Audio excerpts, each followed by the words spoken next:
Formation of DNA polymerase enzyme takes place in which phase? Page क्यों पलटना, बना ले, सामने देखो। डीएनए पॉलीमरेज क्या काम करता है बेटा?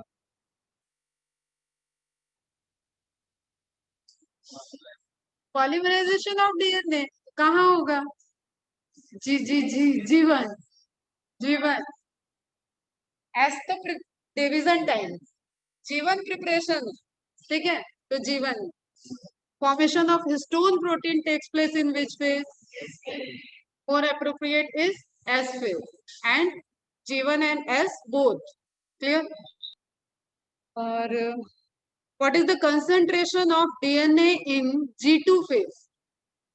Concentration of DNA in G2 phase, C, 2C or 4C? 4C, very good.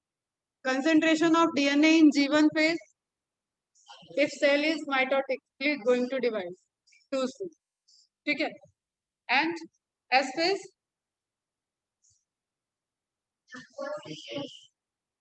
After S, मतलब एस फेज कंप्लीट होने के बाद 4C। Check point present in, first check point present in which location? Second G2 और M, third M के metaphase, M के metaphase, MM is the third. Types of cyclins, how many types of cyclins? Cyclin 3 या 7? CDKs, ठीक। Most appropriate CDKs present in mammals है? हाँ, 1, 2, 3, 4 and 6, 5 और 7 को छोड़ के बाकी सब मैमल्स में इंपॉर्टेंट। ईस्ट में 1 इज मोर इम्पोर्टेंट। तो अच्छे से तो पढ़ रहे हो यार, अच्छे बच्चे तो क्यों डांट खा? चलो नेक्स्ट स्टार्ट करते हैं। एम फेज, सारी प्रिपरेशन हो गई, चेक पॉइंट से सेल पूरा जीतते हुए आ रही है, आगे सारी चीजें उसकी सिंथेसाइज हो रखी है, चेक पॉइंट से भी उसका पूरा बोर्डिंग पास वगैरह सब चेक होके अब उसको जाना है ट्रैवल करने, वो लैंड करने मतलब फ्लाई करने जा रही है, ठीक है। तो वो प्लेन के अंदर एंटर कर रही है। अब जो भी प्रोसेस हो रही है, इंजन चलेगा मतलब प्लेन उड़ेगा, ठीक है। तो एम फेज में सेल चलेगी। पहले देख लेते हैं एनसीईआरटी के छोटे से पॉइंट, उसके बाद आते हैं अपने vast. This is the most dramatic period. अब देखो यहाँ पे थोड़ा सा भी अटेंशन दोगे तो समझ नहीं पाओगे और मिक्स हो जाएगा, क्योंकि ये ड्रामा कर रहा है। ये कैसा है जो ड्रामा कर रहा है, ठीक है। तो ड्रामेटिक पीरियड जिसमें चीजें बदल रही, ठीक है। एक जोकर है तो वो अपने फॉर्म को चेंज कर रहा है, क्लियर। तो dramatic period of the cell cycle involving a major reorganization of virtually all components of the cell. सारे जो सेल के कंपोनेंट हैं वो मिमिक्री शो कर रहे हैं, वो अपने आप को चेंज कर रहे हैं, उनका लेवल, उनका दिखना, उनका नहीं दिखना, उनका फॉर्मेशन होना, ये सब चीजें यहाँ पे चेंज हो रही है। और स्पेसिफिकली हमें फोकस करना है कैरियोकाइनेसिस पे, मतलब न्यूक्लियर मेम्ब्रेन, और न्यूक्लियर मेम्ब्रेन के अंदर जो जेनेटिक मटेरियल डीएनए प्रेजेंट है उस पे, क्लियर बेटा। Since the number of chromosomes in the parent and progeny cells is the same, यहाँ पे जो माइटोटिक डिवीजन है, माइटोटिक डिवीजन जो है वो है इक्वेशनल। एमफेस की, अभी तो खैर एमफेस की बात कर रहा है, माइटोटिक मियोसिस को नहीं लाया हुआ है, तो देखते हैं, ठीक है। अच्छा ला दिया, मतलब सेम है। It is also called as equational division. तो ये एम फेज, देखो एम फेज इंक्लूडेड, अब यही समझ में नहीं आता एनसीईआरटी। देखो माइटोटिक और मियोसिस, एम फेज की जब हम बात करेंगे तो we are talking about the both mitotic and meiotic, meiosis और माइटोसिस दोनों की बात करें। अब ये डायरेक्ट चला गया माइटोसिस में, क्लियर। तो यहाँ एम फेज को डिनोट कर दिया इसने माइटोटिक से, एंड फिर उसके बाद ये सेकेंड एम फेज में मियोसिस पे आएगा। तो जब बात कर दिया chromosome number in the parent and progeny cells is the same, दोनों में क्रोमोसोम नंबर सेम है, इट मीन्स कि इक्वेशनल डिवीजन, दो था तो दो, बच्चों में भी दो क्रोमोसोम आया, 4 है तो 4 क्रोमोसोम आया, 46 है तो 46 क्रोमोसोम पास ऑन होगा, क्लियर। तो that is equational division. Though for convenience, mitosis has been divided into 4 stages of nuclear division, that is karyokinesis. It is very essential to understand that the cell division is a progressive process and very clear cut. Its lines cannot be drawn between various stages. अब इतनी सी कहानी लिखी है जिसके अंदर बहुत deep की चीज एक लिखी हुई है कि सेल डिवीजन का जो एम फेज है ये कभी भी आप ऐसे नहीं आइडेंटिफाई कर सकते हो एक्चुअली में कि प्रोफेज चल रहा है, मेटाफेज चल रहा है, एनाफेज चल रहा है या टीलोफेज, मतलब prophase, anaphase, metaphase, anaphase, telophase, कौन सी फेज चल रही है उसको जस्ट आप कोई एक ऐसा इंसिडेंस होता है जिसको आप देख के बता सकते हो हाँ ये मेटाफेज चल रहा है। और वो इंसिडेंस क्या है? क्रोमोसोम का चेंजेस, ठीक है, जिसको हम बहुत प्रोमिनेंटली ऑब्जर्व कर सकते हैं, that is change in chromosome appearance. Chromosome किस किस तरीके से अपीयर हो रहा है और न्यूक्लियर मेम्ब्रेन, जो हमें न्यूक्लियर मेम्ब्रेन दिख रही है, इनको दो को हम आइडेंटिफाई कर सकते हैं।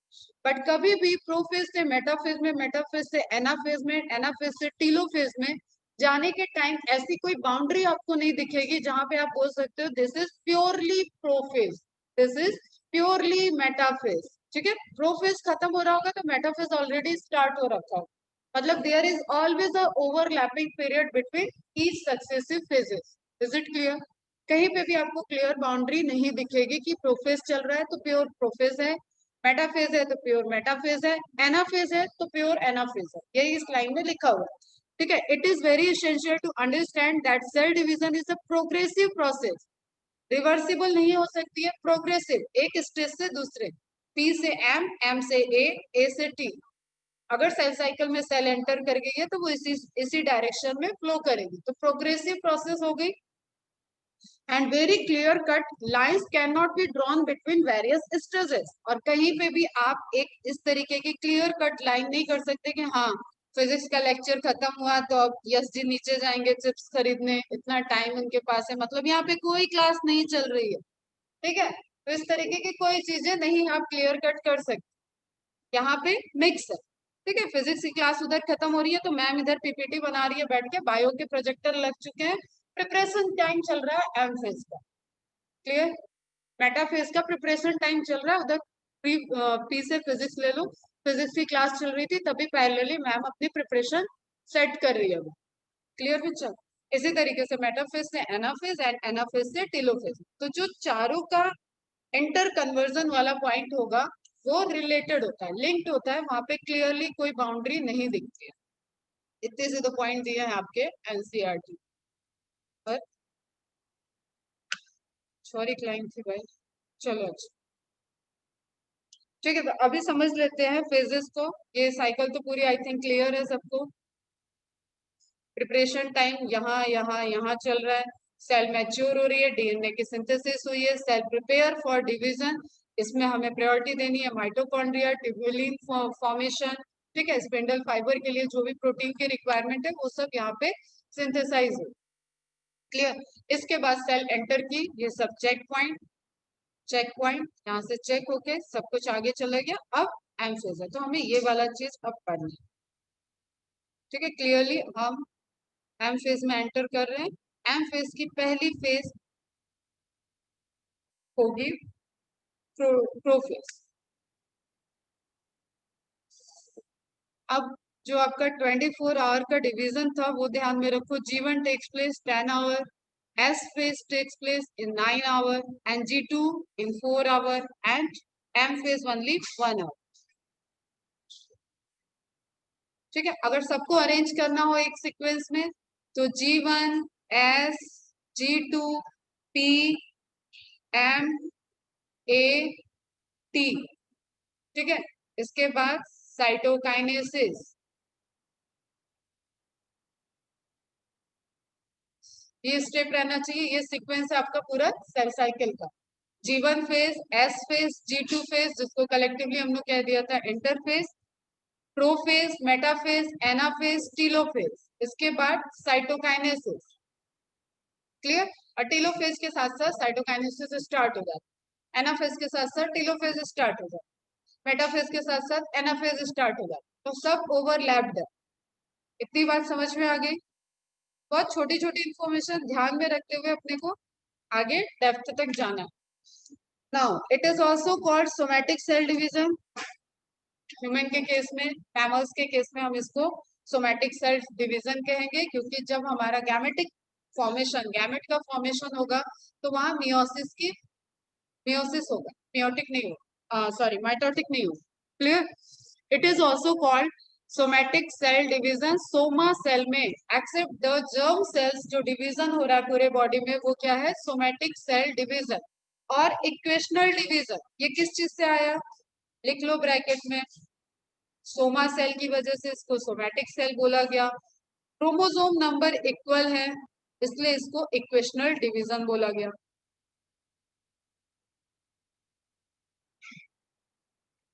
क्लियर?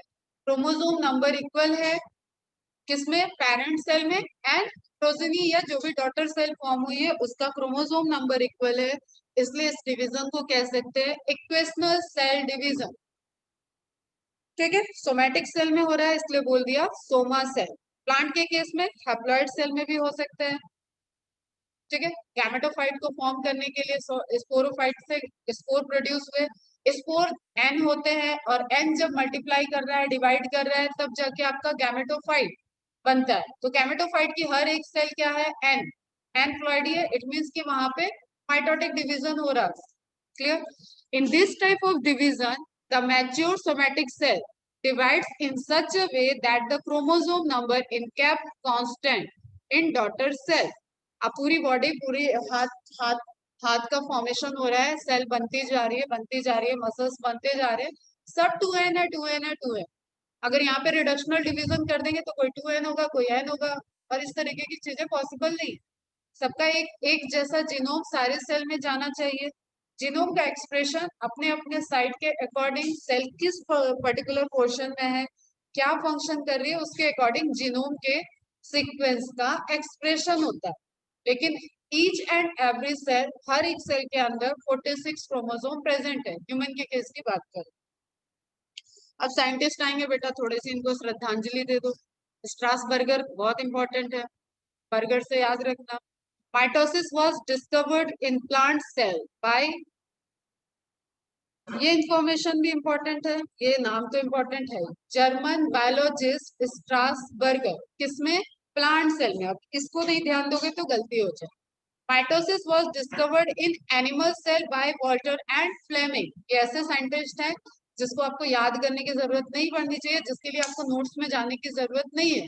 अगर आप बायो पढ़ रहे हो और आपको माइटोसिस किसने ढूंढा, मियोसिस किसने ढूंढा, डीएनए किसने ढूंढा, ठीक है, सेल किसने ढूंढा, प्लाज्मा मेम्ब्रेन किसने ढूंढा, ये सारी चीजें अगर आपको आपके टेबल से बार बार देखनी पड़ रही, इट मीन्स की थोड़ा सा मेहनत और चाहिए। ये इंडिकेशन, साइंटिस्ट के नाम भी आपको ऐसे मन से पढ़ना। अब जैसे तुम्हें पता है ना कि बायो सपना मैम पढ़ाती हैं, सपना मैम का नाम बार बार याद करने की जरूरत नहीं पड़ रही है ना, तो इनका भी इस तरीके से कंट्रीब्यूशन है। वैक्सीन किसने ढूंढी, ठीक है, तो कुछ ऐसे माइलस्टोन वाले डिस्कवरी है बेटा, उन साइंटिस्ट के नाम याद होने चाहिए।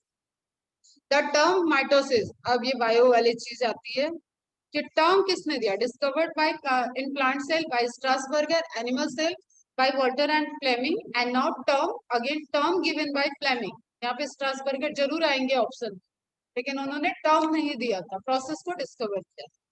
माइटोस मीन्स होता है थ्रेड, ओएसिस मीन्स होता है स्टेट, वो स्टेज जिसमें थ्रेड लाइक अपीयरेंस दिख रहा है। थ्रेड लाइक अपीयरेंस मतलब क्रोमोसोम दिख रहे हैं, ठीक है। जब एक फाइन थ्रेड क्रोमेटिन में वो फैला हुआ है तब नहीं, जिस फेज में वो थ्रेड लाइक अपीयरेंस को शो कर रहा है, एक स्ट्रॉन्ग थ्रेड जिसको हम देख सकते हैं माइक्रोस्कोप से, जिसमें हम क्रोमोसोम नंबर काउंट कर सकते। क्लियर? जैसे जस्ट सपोज कि एक टब है, उसमें आपने पानी भरा और उसमें बहुत सारे थ्रेड छोड़ दिए, आप उसको काउंट नहीं कर सकते। लेकिन अगर हमने थ्रेड को बांध बांध के छोड़ा है, एक अलग अलग थ्रेड के गुच्छे बना के छोड़ दिए, तो नाउ यू कैन काउंट। ठीक है, तो जब तक सेल डिवीजन में सेल नहीं आती है तब तक हम क्रोमोसोम नंबर, उस थ्रेड को काउंट नहीं कर सकते, इसलिए ये इंपॉर्टेंट हो जाता है। तो mitos, thread, osis, state. Generally mitosis takes 30 minutes to 3 hours, this is general statement. The time of mitosis is species specific, species to species mitosis का टाइम वेरी करे। Is it clear? कोई point में कोई confusion? अच्छा, ये तो हमको तुम लोगों से पूछना था, इसीलिए हम बोलेंगे। सैलेमेंडर क्या है?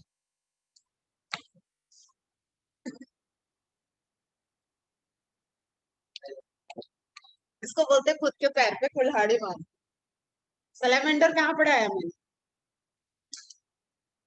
एनिमल किंगडम में कहा? तेज बोलो, तेज। अरे यश बोल रहा है कुछ, बोलो यश।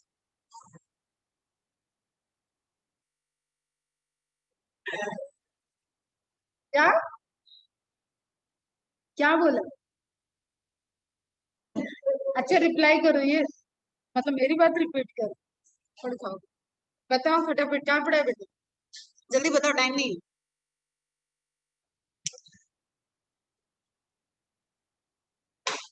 ऑप्शन दे देते हम। Amphibia, Pisces, fishes, reptile. चलो आज का होमवर्क। अरे स्कूल। आज का होमवर्क, हाँ करेक्ट है एम्फीबिया। एम्फीबिया। हाँ बेटा, करेक्ट है, करेक्ट है। सबको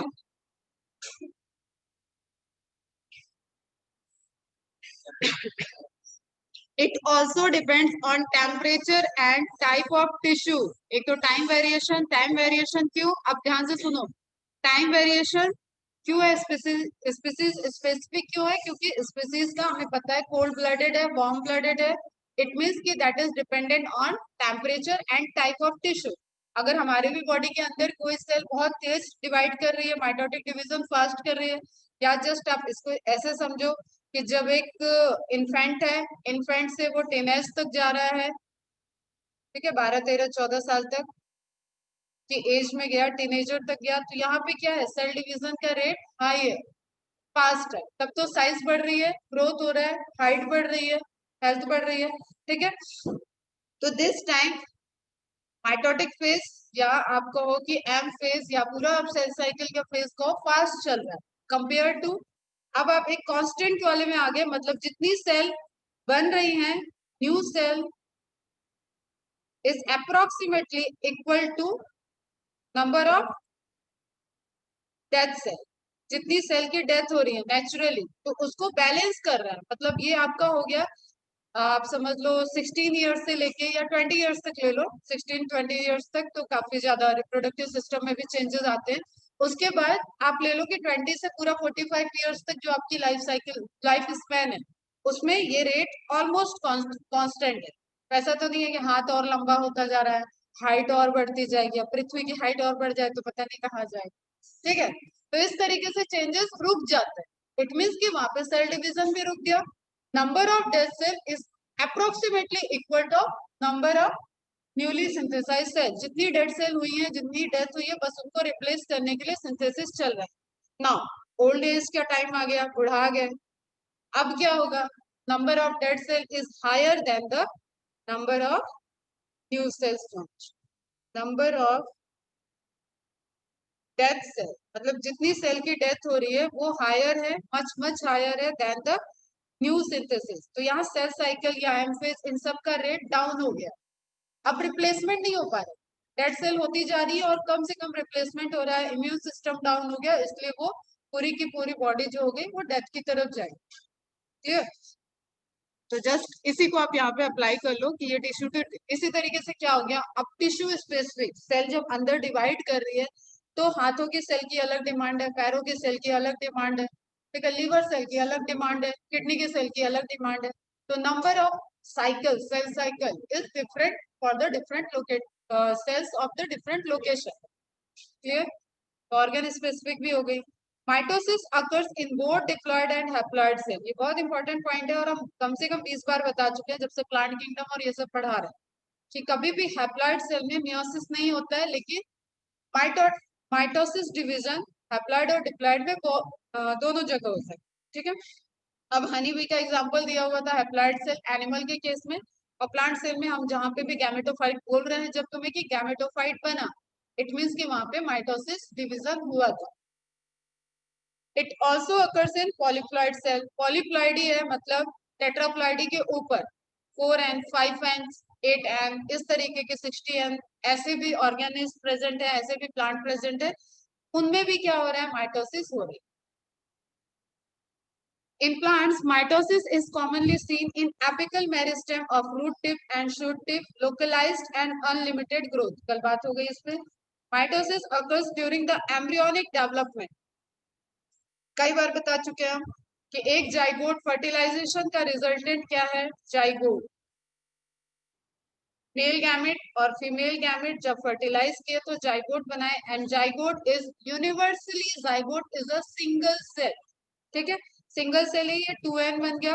अब ये माइटोटिक डिवीजन करेगा तभी एम्ब्रियो बनेगा, और माइटोटिक डिवीजन करता जाएगा तब एम्ब्रियोजेनेसिस होगी, और उसके बाद ऑर्गेनोजेनेसिस होगी, और ओवरऑल जो पूरा डेवलपमेंट है, एक फीटस का डेवलपमेंट समझ लो, या प्लांट के केस में, किसी भी केस में आप समझ लो, जो भी पेरेंटल बॉडी जैसे दिखने वाला अपीयरेंस आया. ठीक है, तो ऑर्गेनोजेनेसिस हुई, एम्ब्रियोजेनेसिस के बाद ऑर्गन डेवलप हुए, एंड एज ए रिजल्टेंट आपकी ऑर्गेनिज का फॉर्मेशन हुआ.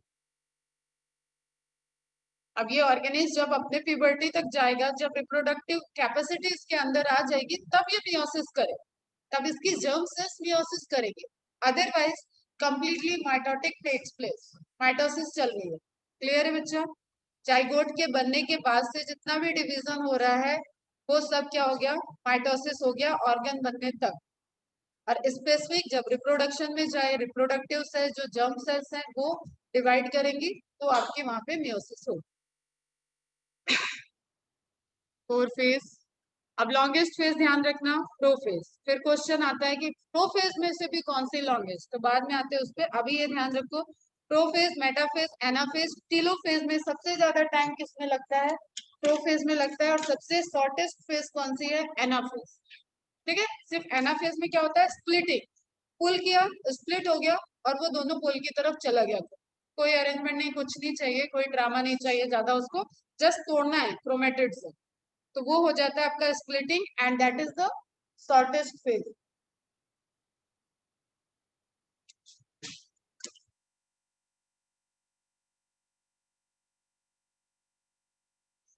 कोई डाउट यहाँ से, कोई डाउट?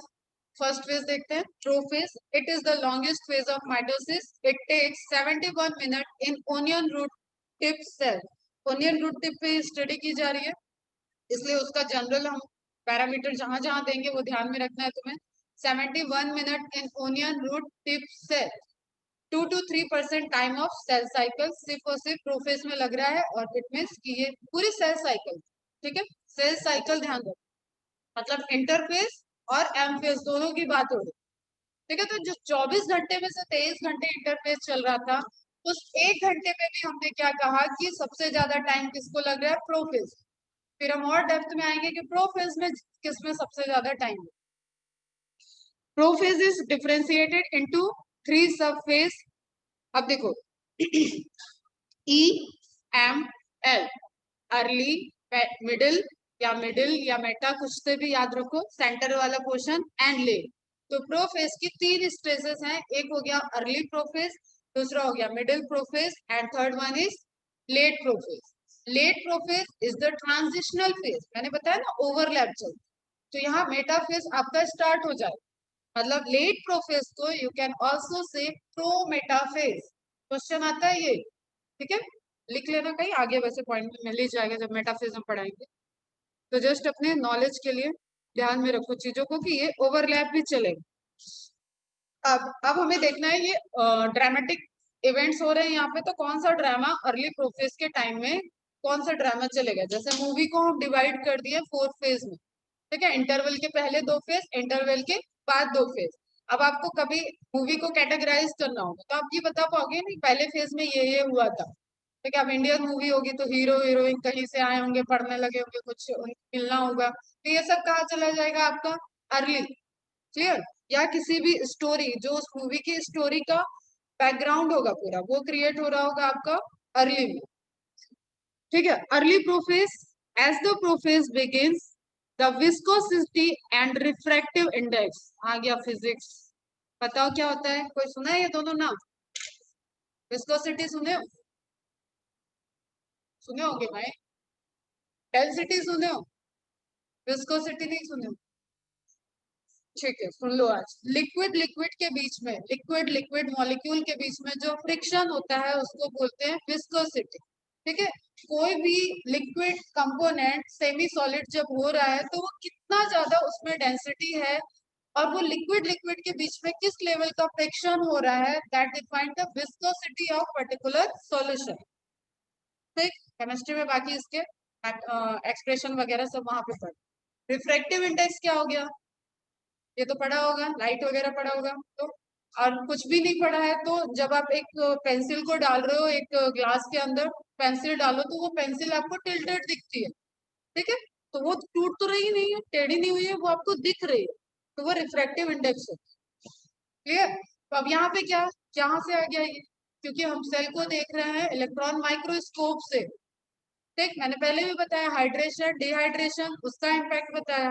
अब यहाँ विस्कोसिटी रिफ्रैक्टिव इंडेक्स चेंजेस कैसे हो रहे हैं, क्योंकि उस माइक्रोस्कोप से लाइट पास हो रही है, लाइट जा रही है।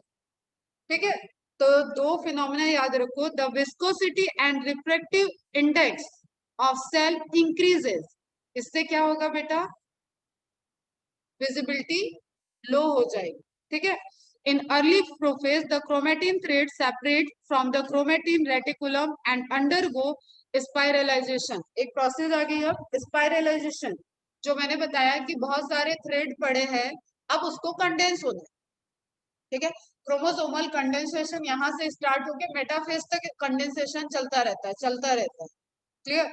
तो प्रोफेज में स्टार्ट हो गया है कि वो जो न्यूक्लियस के अंदर न्यूक्लियोप्लाज्म में पूरा जेनेटिक मटेरियल डिस्ट्रीब्यूटेड है, रैंडमली डिस्ट्रीब्यूटेड है, वो अपने आप को कलेक्ट कर।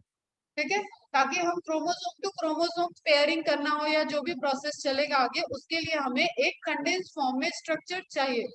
क्लियर बेटा, वही कंडेंसेशन स्टार्ट हो गया।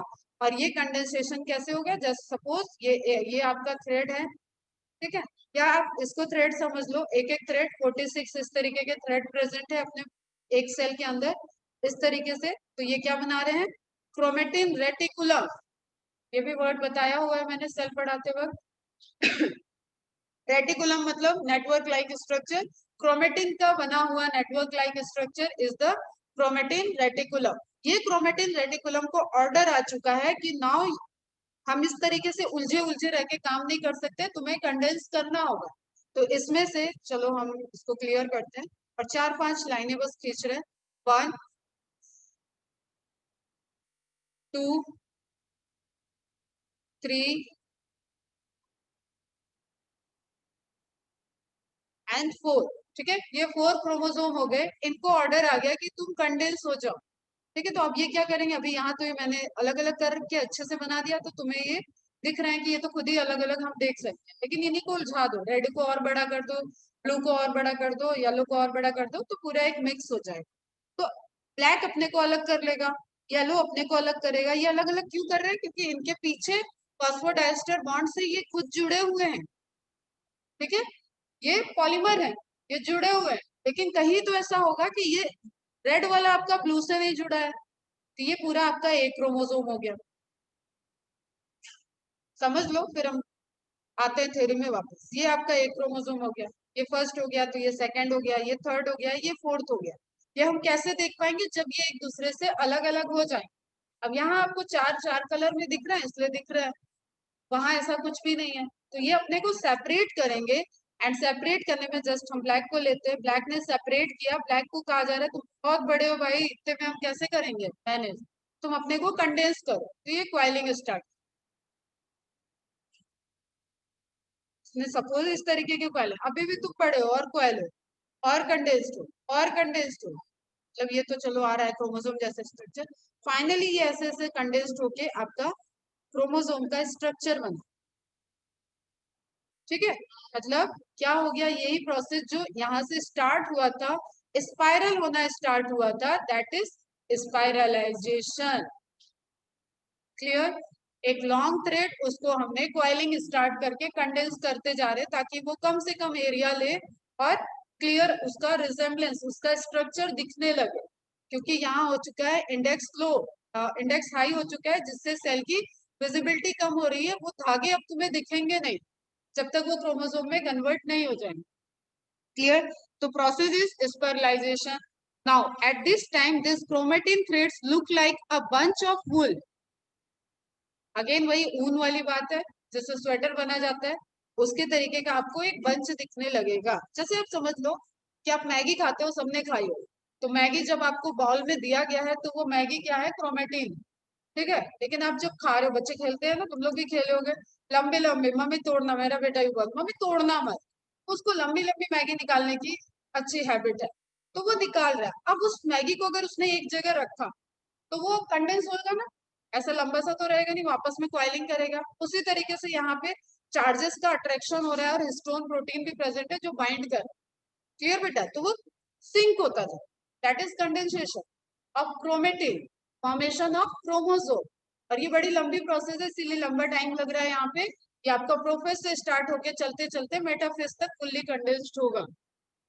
क्लियर? तो प्रोसेस इज स्पेरलाइजेशन. और जो ये वुल लाइक स्ट्रक्चर बन रहा है उसको बोल रहे हैं हम स्पायरिंग.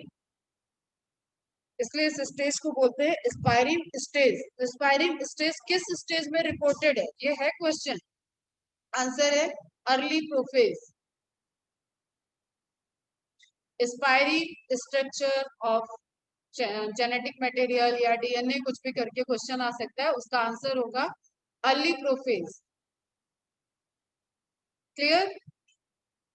During spiralization the chromatin thread shows plectonemic coiling. ये बताया क्या मैंने? प्लेक्टोनेमिक.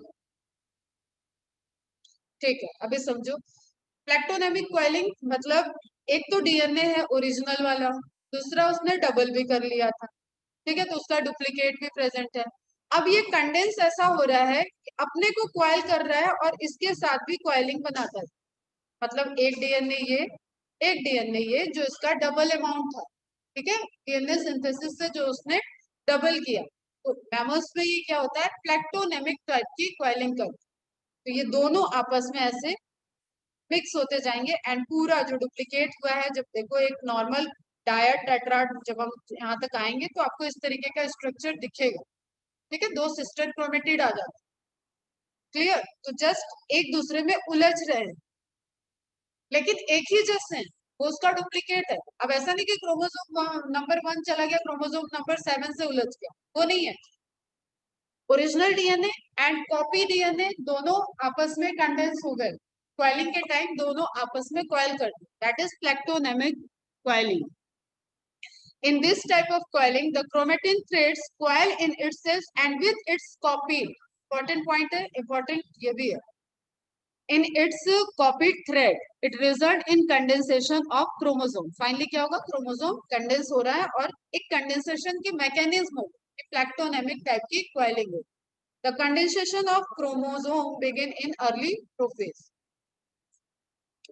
ठीक है, समझ में आ गया? Early prophase. अभी न्यूक्लियर मेम्ब्रेन नहीं गई है, कुछ भी नहीं हुआ है, सिर्फ क्या हो रहा है, जो अंदर थ्रेड ऑफ क्रोमेटिन प्रेजेंट थे, जो डीएनए के थ्रेड प्रेजेंट थे, वो क्या स्टार्ट कर दिए? कंडेंसेशन होना स्टार्ट कर.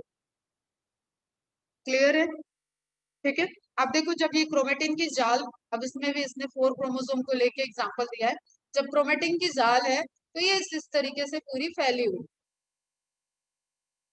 ठीक है, न्यूक्लियर मेम्ब्रेन से न्यूक्लियर मेम्ब्रेन तक ये अपने दायरे में पूरा घूम फिर के यहाँ पे फैला हुआ. एक एक थ्रेड अपने को अलग कर. इसलिए वो क्वेश्चन मैंने बोला जो आपके कलेश्लेसा ने भी पूछा था, आज भी किसी ने पूछा, तो वो क्वेश्चन गलत है. एक क्रोमोसोम का मतलब एक डीएनए, वहां पे ऑप्शन ही गलत है. एक क्रोमोसोम का मतलब हमेशा एक डीएनए.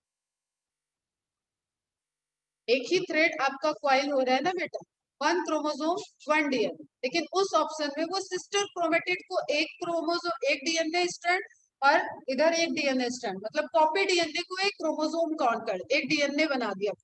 उस केस में 2 डीएनए बोलो. ठीक है, तो आंसर शुड बी 4. वहां पे दिया हुआ था तो 8 हो जाए, बट दैट इज इनकरेक्ट. आपको अगर ऑप्शन में 4 दिया है